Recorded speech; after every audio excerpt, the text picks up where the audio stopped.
انا ما بحبش اشوف المنظر ده. انا مش من الناس اللي تحب تشوف المنظر ده.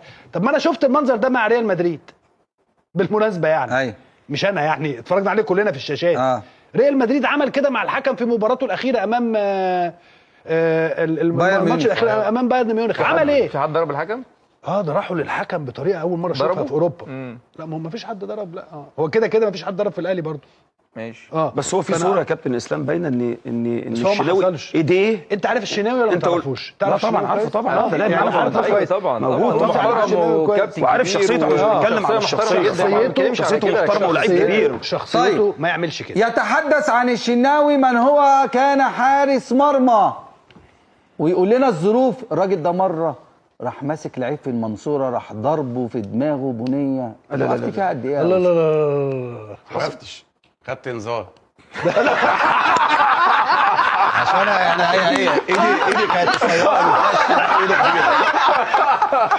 بقول لك ايه؟ اقفل الحلقه خلاص يا جماعه. انت قال لك ايدي صغيره يا جماعه كفايه كده. يا غريب اديني فاصل يا غريب اديني فاصل. الموقف كان موقف ايه يا راجل؟